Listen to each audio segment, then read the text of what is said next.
6장 46절 말씀입니다. 이는 아버지를 본 자가 있다는 것이 아니니라. 오직 하나님에게서 온 자만 아버지를 보았느니라. 아멘.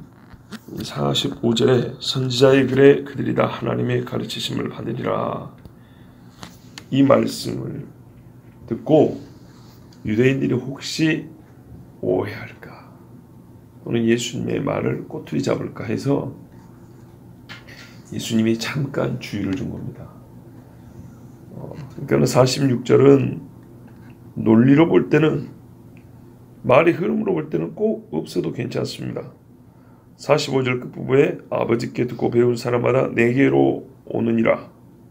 47절에 그래서 믿는 자는 영생을 얻는다. 자연스럽죠. 우리가 앞에도 봤듯이 오는 자, 믿는 자, 가르침을 받는 자, 그 사람이 그 사람 다 구원받은 사람들이란 말이죠.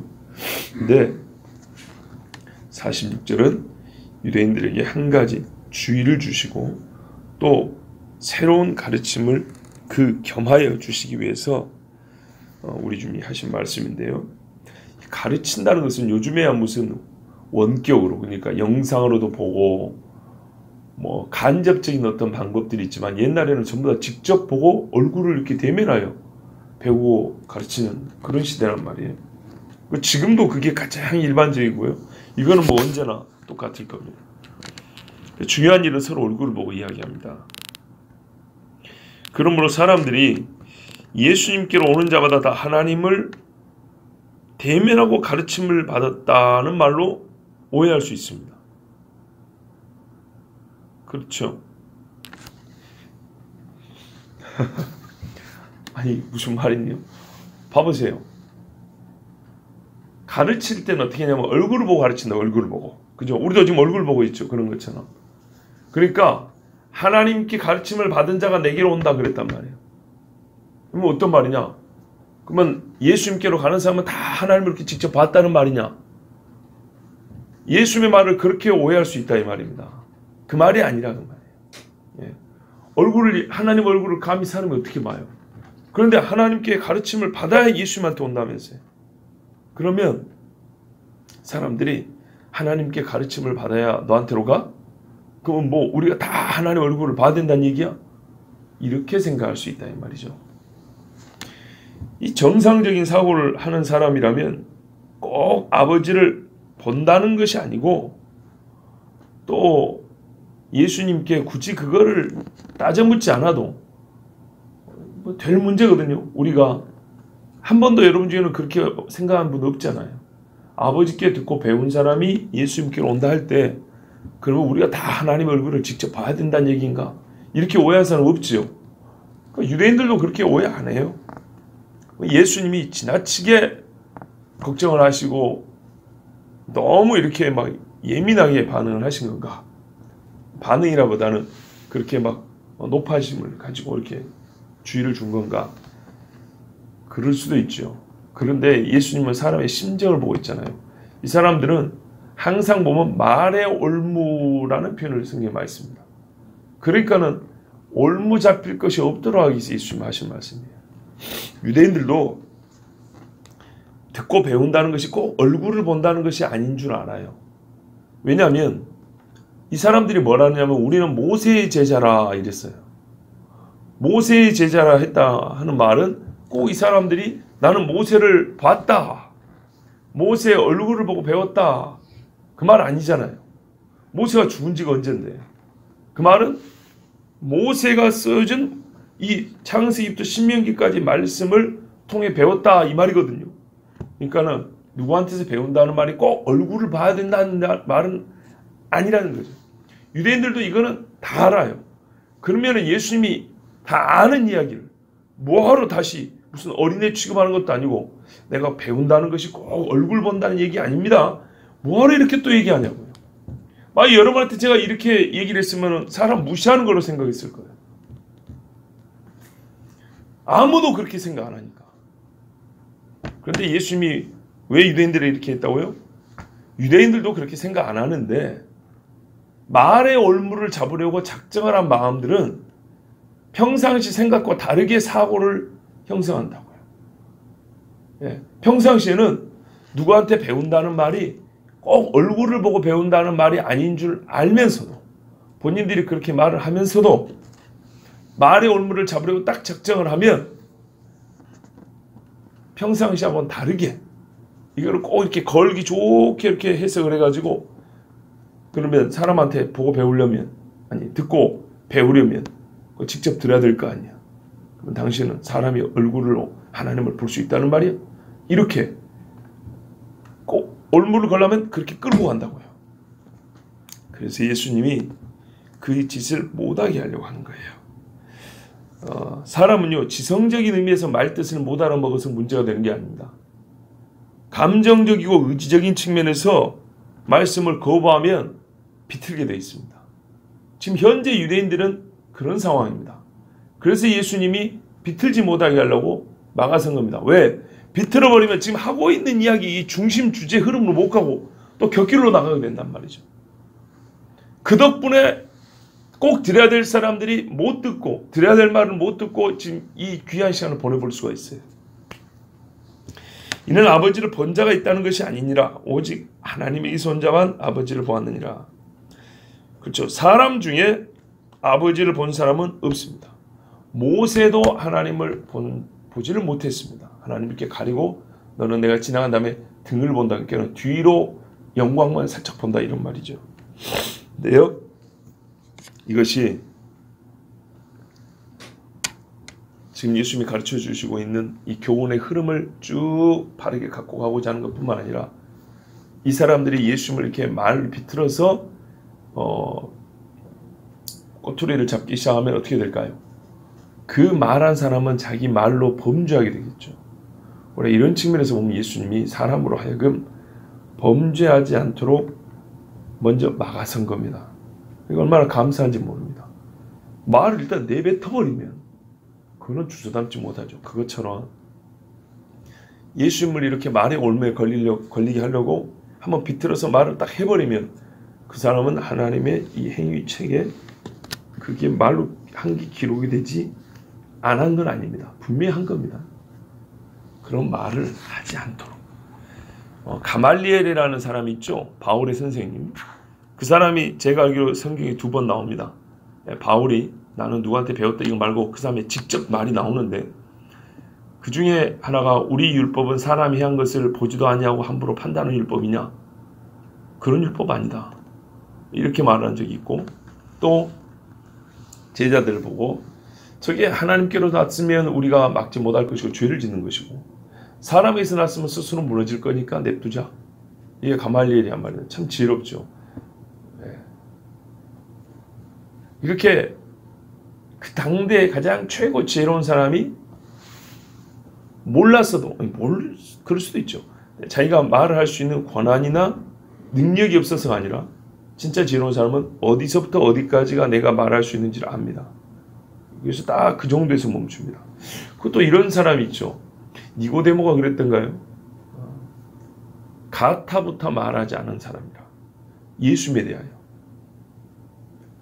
제가 이게 헷갈리는데요. 죄송합니다. 니고데모인지 가말리엘인지. 예수님의 이 일에 대하여 가타부터 말하지 않은, 공회원인데 말하지 않았다. 이 말이 있어요. 그러니까는 이거를 성경에 기록한 이유는, 성경에도 뭐냐면 구약에도 긴 거는 기다 아닌 건 아니다라. 예는 예요 아니요는 아니요라 할 뿐 맹세하지 말지니. 이렇게 하나님이 사람에게 참 지혜롭게 말할 수 있는 그 바운더리를 이렇게 딱 정해줍니다. 이게 사람의 본비라는 겁니다. 그러면서 뭐라면 말을 함부로 하지 마라. 너는 땅에 있고 나 하나님은 하늘에 계십니다. 이렇게 말했다고요. 이게 바로 하늘과 땅 차이라는 얘기입니다. 땅에 있는 존재가 하늘에 있는 하나님이 하실 만한 말을 함부로 하면 안 된다는 얘기입니다. 그러니까는 예수님이 그거를 교훈으로만 줄 뿐만 아니라 바로 이게 넘어서는 순간에 못하게 딱 막은 겁니다. 그래서 죄를 덜 짓게 됐으니 얼마나 감사한 일이냐는 거죠. 거기에 더하여 또 중요한 사실이 있습니다. 오직 하나님에게서 온 자만 아버지를 보았느니라 그랬죠. 이 말씀을 통해서 예수님은 다시 한번 자기가 하나님이 자기 아버지라고 하면서 또 자기가 아버지로부터 왔다는 주장을 반복하고 계시는데 이번에는 조금 더 파격적인 표현법을 쓴 겁니다. 이전에 내가 하나님의 아들이다 이것만 가지고도 유대인들 입장에서는 불신 유대인들 입장에서는 돌을 던지기에 부족함이 없는데 거기다가 예수님이 지금 아주 그 같은 주장을 파격적인 또 다른 주장으로 더하고 있는데 그게 뭐냐면 나는 아버지를 봤다 그 말이거든요. 그렇죠. 아버지를 본 자, 하나님을 아버지라고 부를 뿐만 아니라 그것도 정말 유대인 입장에서는 속이 뒤집어지는데 아버지의 아들이니까 당연히 아버지를 보았지. 나는 아버지를 봤지. 이렇게 얘기하는 겁니다. 하나님을 보려면요 절대 죄가 없어야 됩니다. 죄인으로서는 절대 하나님의 거룩한 빛을 못 봅니다. 그 말은 예수님이 지금 이 말씀을 하면 나는 죄 없다 그 말입니다.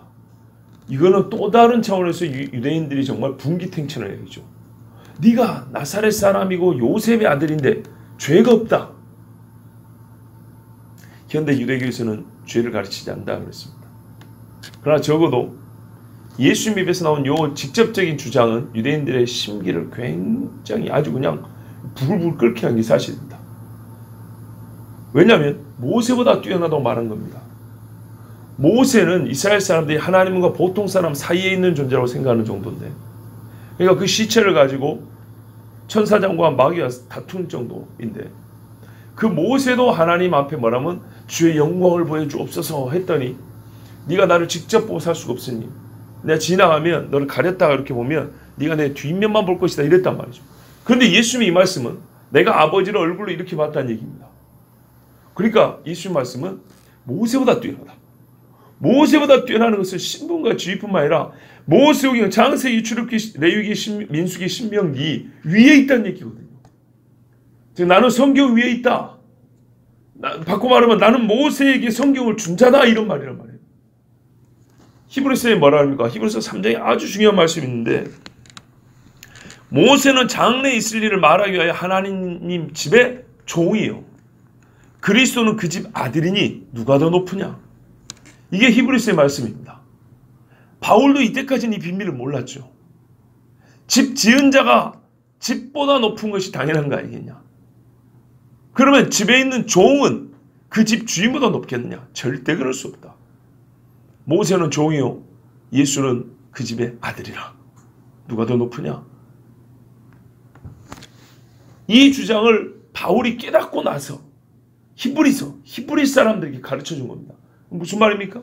히브리 사람들, 유대인들은 그리스도 예수님이 모세보다 높다는 것에 대해서 전혀 인정할 수가 없었고 이것 때문에 오히려 예수 믿는 사람과 원수 지을 수밖에 없었다는 겁니다.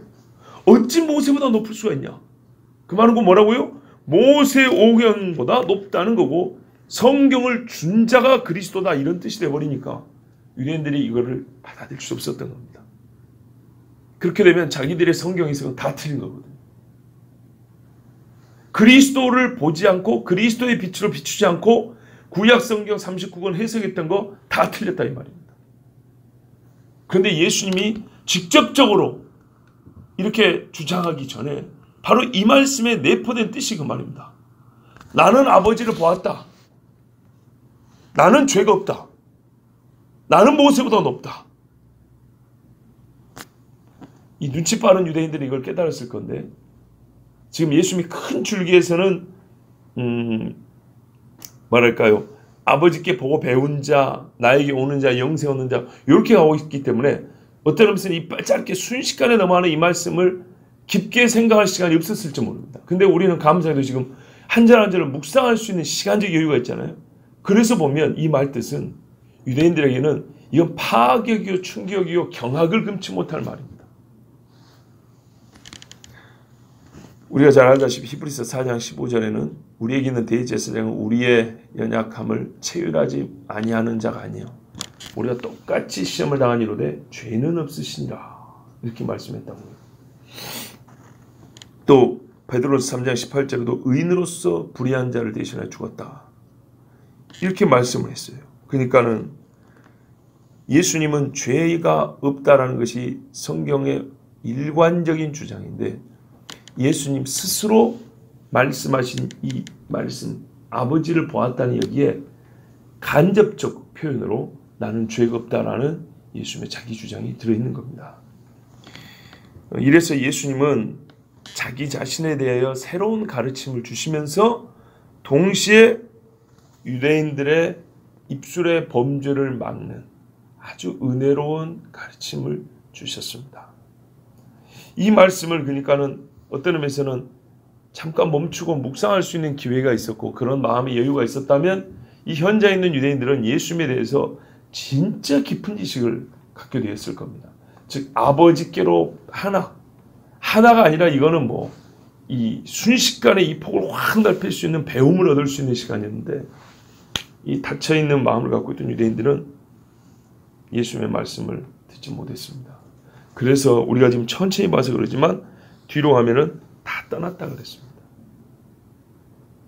예수님은 아버지께 배운 자마다 나에게 오느니라 하면서 본인이 하나님 자신이 하나님의 아들로서 아버지가 주시는 가르침을 또 본인이 가르쳐주고 있습니다. 그런데 사람들이 좀 있다가 나는 하늘로부터 내려온 영생의 떡이다. 이 말에 이제 결정적으로 납득도 안 되고 받아들일 수 없다고 다 가버렸습니다. 이제는 떡도 싫다는 겁니다. 어제 먹었던 그 떡도 싫다는 겁니다. 그리고 몇 명 남았습니까? 제자들이 12명 남았다 그랬죠. 아마 그 외에 몇 명 더 있긴 했을 겁니다. 왜냐하면 예수님을 줄기차게 따라다니던 갈릴리로부터 여인들도 있었고 뭐 몇 사람 있으니까요. 그런데 이 12이 남았는데 예수님이 이렇게 말씀합니다. 70절에 내가 너희 12를 택하지 아니하였느냐 그러나 너희 중에 한 사람은 마귀니라. 진짜로 무서운 말씀입니다. 이 순간에도 안 떠난 사람입니다. 그러니까는 보통 이 속임수에 능한 자가 아니에요. 봐보세요. 어지간한 사람은 표가 다 나요. 그리고 다 가버렸어요. 그런데 이 가룟 유다는 이 와중에 떠나지 않았어요. 이 수많은 무리들 중에 들지 않았어요. 예수님 마지막 공생의 끄트머리까지 같이 있습니다. 그리고 12 중에 여전히 속하 있습니다. 이 화인 맞은 양심이라 그러죠. 이게 마귀입니다. 가룟 유다 이꼴 마귀가 아니라 가룟 유다 하는 짓이 꼭 마귀의 짓이고 가룟 유다 속에서 역사하는 게 마귀라는 얘기죠. 우리가 이거를 보고 정말 두려웠더라 됩니다. 이 어려운 가르침을 줄 때 사람들의 솔직한 반응은 뭐냐면 못 알아먹겠다는 얘기였습니다. 더 솔직한 것은 못 알아먹을 뿐만 아니라 이거는 우리의 죄를 드러내서 정죄하는 마음이라 우리는 너무나 괴롭고 그래서 예수 당신이 밉다 하는 것이었습니다. 뭐 그 사람들도 복이 없기는 마찬가지인데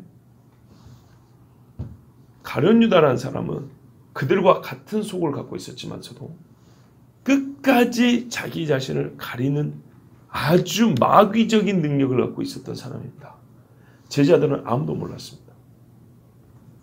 그러니까요. 남아있는 12이 갖고 있는 영적 분별력을 최대한 동원해도 유다가 누군지 몰랐습니다.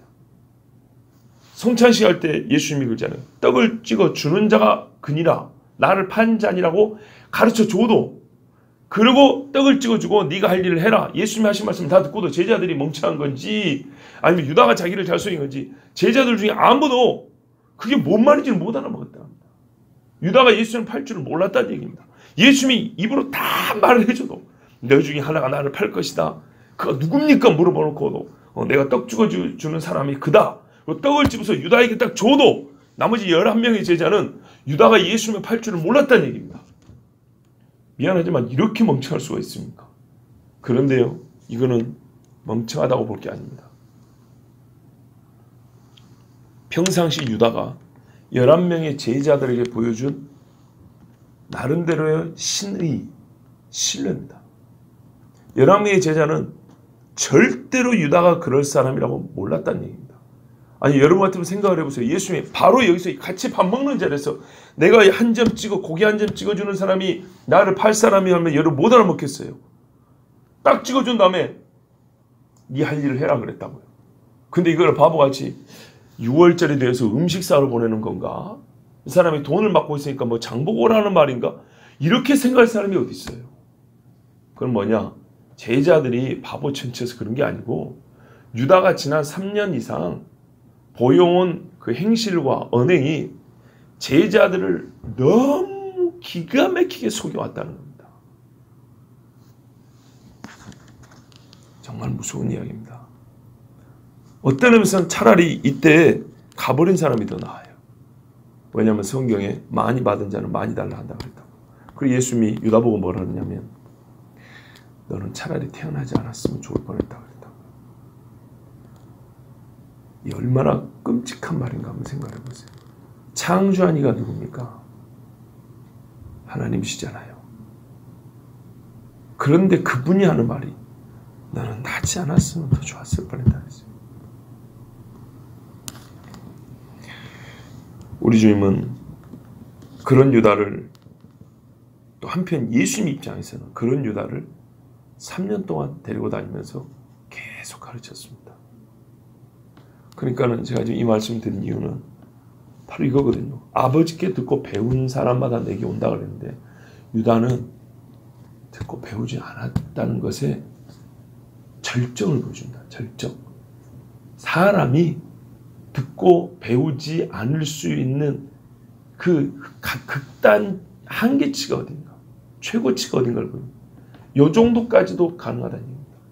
듣고 배우지 못하는 게 유다 정도까지도 될 수 있다는 겁니다. 죽을 때까지 들어도, 예수님이 눈에 보여서 들어도, 신의 산에서 불 가운데 주신 하나님의 말씀을 들어도 배우지 않는 그 사람의 이 죄악된 이 본성으로 말미암아 하나님의 말씀을 거부하고 배우지 않는 것이 어디까지 갈 수 있냐면 바로 이 유다가 보인 지경까지 갈 수 있다는 얘기입니다. 그래서 결국에는 유다처럼 끔찍한 결말을 맞는 이가 많습니다. 아버지가 세우고 친히 가르쳐 주시는 그의 아들을 지금 보고 있고 성경이 증언하고 있고 또 오신 아들이 최종적으로 자기를 진짜 보여주면서 가르쳐주고 있는데도 이 사람들이 예수님을 믿지 않습니다. 이 완강하게 저항하는 겁니다.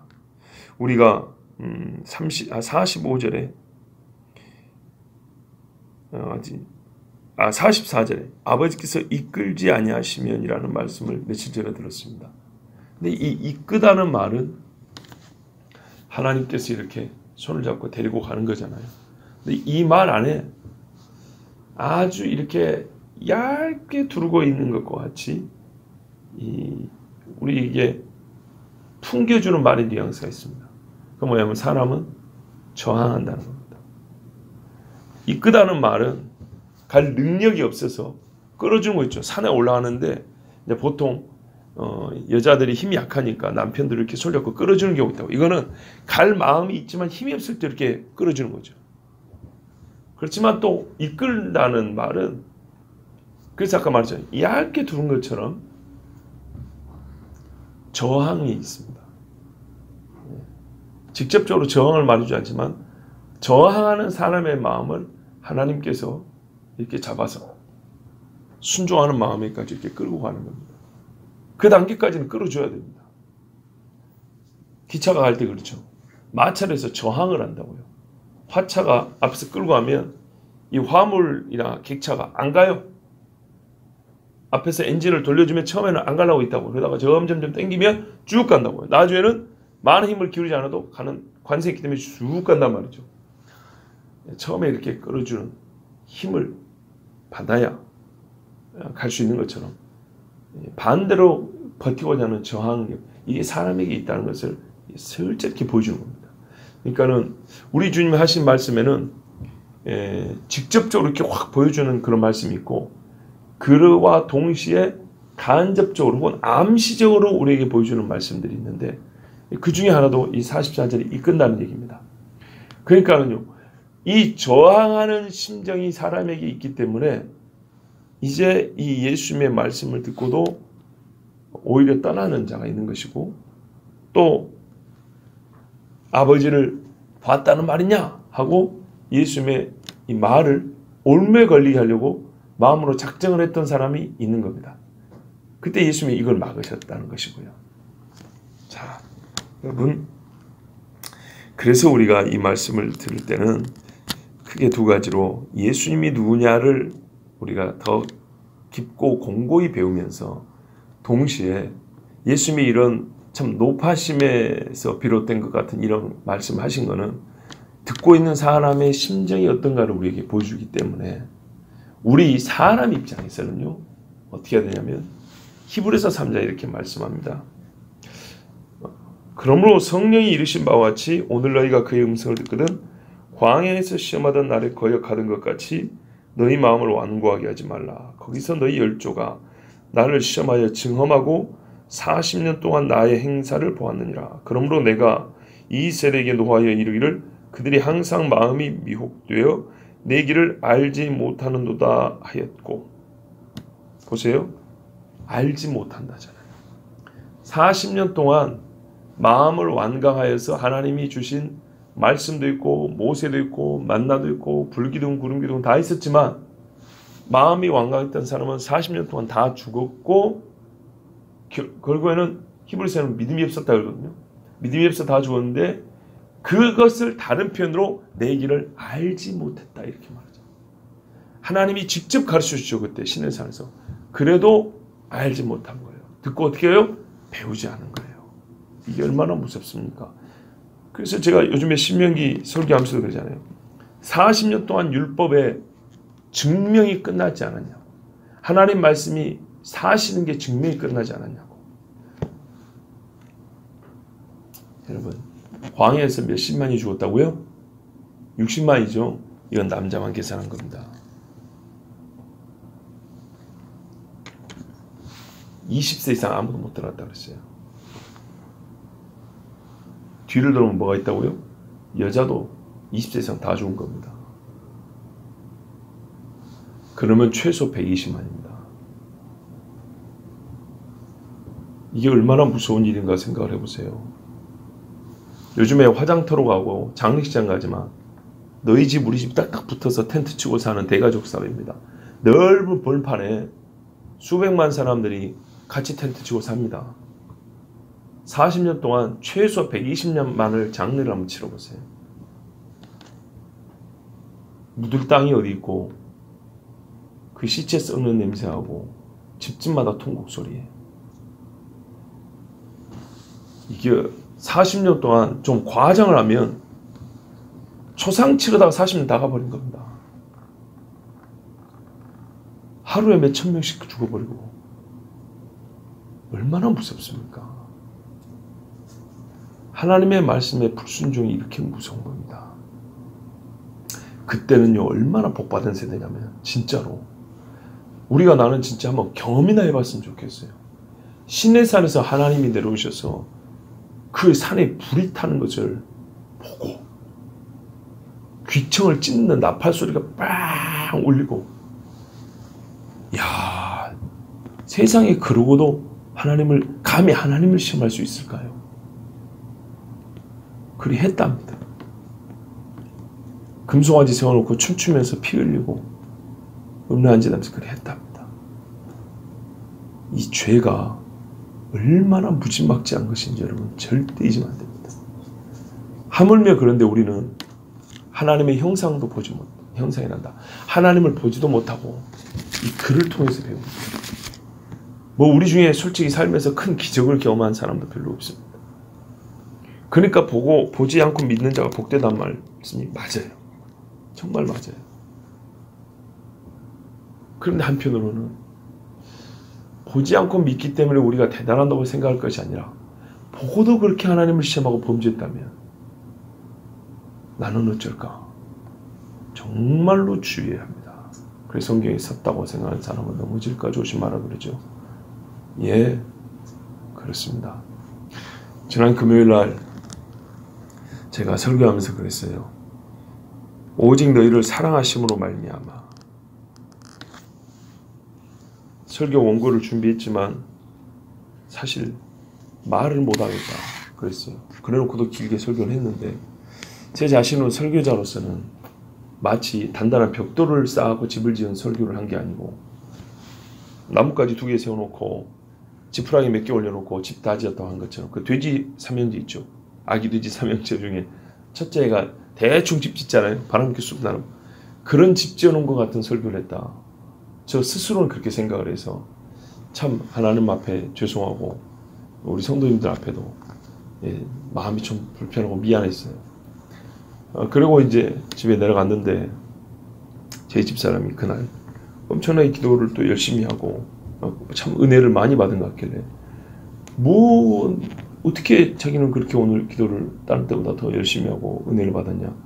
나는 내 자신이 이 젓가락 몇 개 이렇게 얹어놓는 그런 설교를 한 것 같다. 나 솔직히 진짜로. 그래서 저는 큰 소리로 기도도 못하고 그래 있었는데 그런데 저희 집사람이 이런 말을 했어요. 낮에 당신이 설교 준비하는 모습을 봤지 않냐 그랬어요. 제가 그날 그랬거든요. 열심히 준비를 해야 되는데 이 한마디에 가슴이 먹먹해서 아무것도 할 수가 없었다. 평상시에 찬송을 잘 부르는 사람이잖아요 제가. 근데 어쩔 때는 하나님의 은혜와 나의 죄가 이 큰 죄도 불구하고 하나님이 용서해 줬던 이 과거사를 딱 생각하면 감히 입을 열어 찬송하는 것조차도 이 양심에 허락이 안 돼. 입을 꼭 다물고 있을 수밖에 없다. 막 그럴 때가 있다 그랬죠.